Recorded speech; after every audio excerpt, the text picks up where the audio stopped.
நீட்டு தேவையா இல்லையா அப்படின்றத பற்றி எனக்கு முன்னாடி உங்ககிட்ட எத்தனையோ விஷயங்கள் ஆணித்தரமாக பேசிய மருத்துவர் அவர் அளவுக்கு தெரியாவிட்டாலும் எம் மக்கள் சமமான வாழ்க்கை பெற வேண்டும் என்பதில் மிகவும் மிகவும் தைரியமாக அதை எடுத்து செல்ல வேண்டும் என்பதில் முனைப்பாக இருக்கும் ஒருத்தி நான்.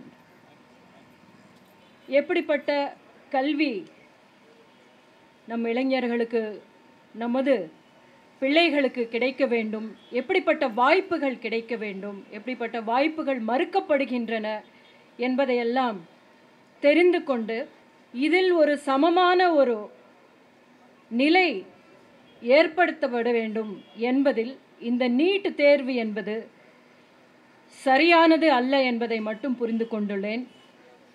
சயின்டிஃபிக்காக சொல்ல தெரியல எனக்கு, ஆனால் ஒரே விதமான கற்பதற்கான முறைகள் இருந்திருந்தால் எத்தனை முறைகள் இருக்குது, மெட்ரிகுலேஷன் இருக்குது, ஐசிசி இருக்குது, வசதி வாய்ந்த குழந்தைகள் தேடி தேடி படிப்பதற்கான எத்தனையோ வாய்ப்புகள் இருக்குது. வசதி இல்லாதவர்கள் படிப்பதற்கு எத்தனை வாய்ப்புகள் நம்ம ஏற்பாடு செய்து தருகிறோம்.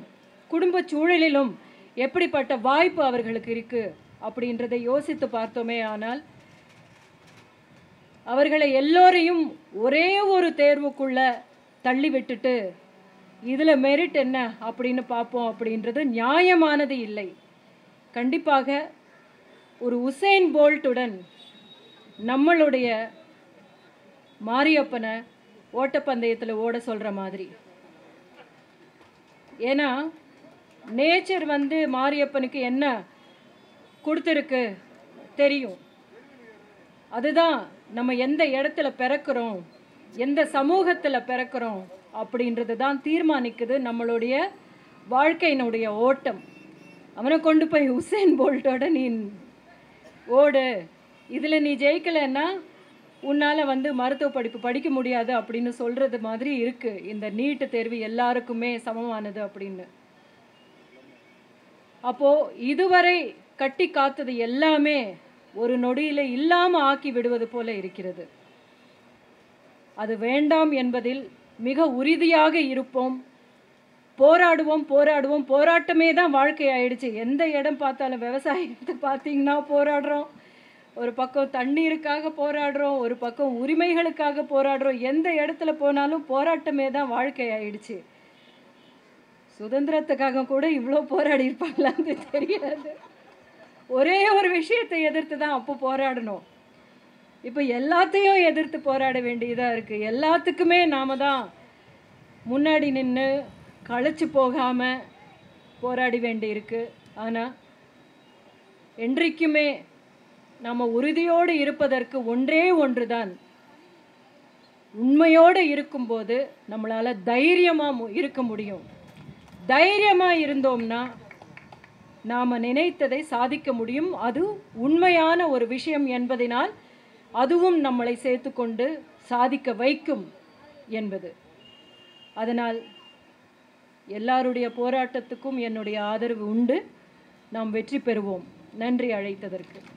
உலகெங்கும் வாழும் தமிழ் உறவுகளுக்கு ரெட்பிக்ஸ் சார்பாக நன்றிகளும் வணக்கங்களும். தொடர்ந்து 3 ஆண்டுகளை தாண்டி ரெட்பிக்ஸ் பயணிக்கிறது என்றால் அதற்கு முழுக்க முழுக்க உங்களின் ஆதரவு மட்டுமே காரணம். நீங்கள் எங்களுக்கு காட்டி வரும் ஆதரவுக்கு கோடான கோடி நன்றிகள். இன்றைய சூழலில் கார்ப்பரேட் நிறுவனங்களும் பெரும் முதலாளிகளும் அரசியல் கட்சிகளுமே மீடியா துறையில் கோலோச்சு வருகின்றனர். இவர்களுக்கு மத்தியில் மிக எளிமையான பின்புலத்திலிருந்து தொடங்கி உண்மையையும் நேர்மையையும் உழைப்பையும் மட்டுமே மூலதனமாக கொண்டு செயல்பட்டு வருகிறது ரெட்பிக்ஸ். இந்நிலையில் ரெட்பிக்ஸை மக்களுக்கான ஒரு மாபெரும் ஊடகமாக மாற்றுவதே எங்களது ஆசையும் கனவுமாக உள்ளது. இதற்கு பெருமளவில் நிதியுதவியும் தேவைப்படுகிறது. உங்களின் ஆதரவோடு வளர்ந்த இந்நிறுவனத்தை அடுத்த கட்டத்திற்கு எடுத்துச் செல்ல உங்களையே நாடியுள்ளோம். எந்த ஒரு அரசியல் சாயமும் இன்றி, எந்த ஒரு கார்ப்பரேட்டின் தலையீடும் இன்றி மக்களுக்கான செய்திகளை உண்மையாகவும் நேர்மையுடனும் வழங்க வேண்டும் என்பதே எங்களது ஆசையும் கனவும். எனவே எங்களுக்கு தாராளமாக நிதி உதவி செய்து எங்களுக்கு உதவுங்கள். எங்களுக்கு நிதி உதவி செய்ய நீங்கள் முன்வந்தால் உங்கள் காசோலைகளை Redpix media private limited, number 21 first main road, CID colony, Mylapore, Chennai 4 என்ற முகவரிக்கும், அல்லது நீங்கள் எங்கள் வங்கியில் நேரடியாக பணம் செலுத்த விரும்பினால் Dena bank, Alwarpet branch, account number 086311023903 என்ற அக்கவுண்ட் நம்பருக்கு அனுப்புங்கள்.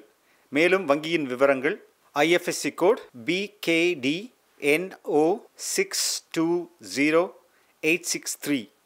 நீங்கள் கொடுக்கும் ஒவ்வொரு ரூபாயும் ஒரு நேர்மையான, உண்மையான செய்தி சேனல் ஒன்றை உருவாக்க நிச்சயம் உதவும். நன்றி.